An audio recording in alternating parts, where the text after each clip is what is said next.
Hello Year 7, this is our home learning practical looking at how does massive salt affect rate of freezing of water.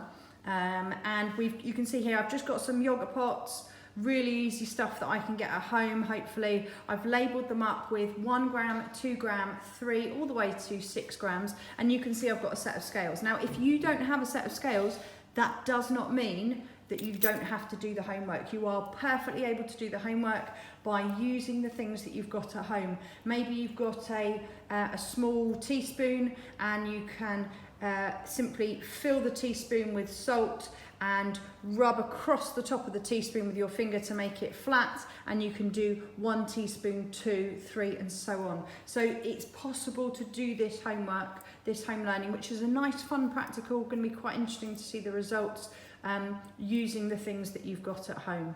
Okay, so I'm going to take my yogurt pot, which has got 1 gram written on it, and I'm going to get that to 0. And I'm just going to try and get that to 1 gram. If I go a bit over, I can just tip a bit into one of the other pots.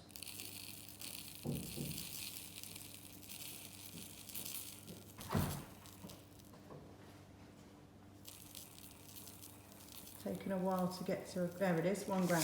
So that's my first pot ready to go.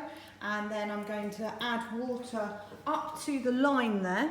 Okay, and I'm going to do that for all of them. So I'm now going to add 2 grams to this pot. Make sure it's back on 0 before we start.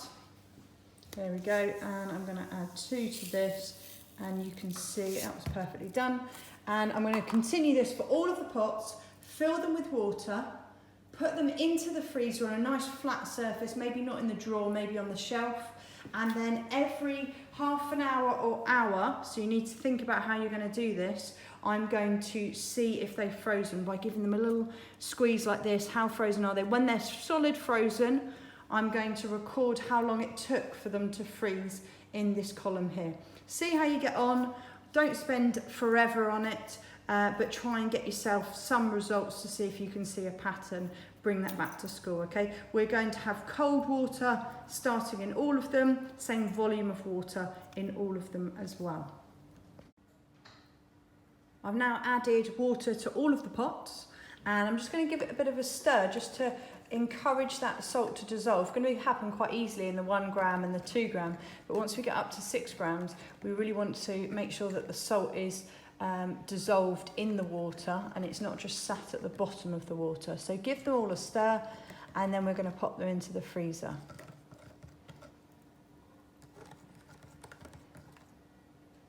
Doesn't look like there's anything left there, so that should be all right. If you're using teaspoons and you've got 6 teaspoons in that last pot, it might be really hard to get all of that salt to dissolve, but that's fine. We'll see how that affects the results. So here are my results from my experiment of the yogurt pots with the different masses of salt and the water in the freezer. Now these went into a big deep chest freezer in school that was measuring minus 23 degrees C. So yours might take a bit longer to freeze than this. There was nothing else in the freezer apart from my yogurt pots with the water and salt in. So I got a really good pattern in the results. Only checking them every half hour, and you can see that 1 gram took 2.5 hours, 2 grams 3 hours, and then it increased with each gram of salt, took an extra half an hour. And I think that's just one of those things. You'll probably get quite different results, maybe not such a clear pattern in your results, but I happen to get a really good pattern. Once you've got those results, just bring them to school. We'll do some graph drawing and some data analysis at school. Also talk about why we put salt on the roads in the winter. Okay, hope you had fun with that practical. Thanks.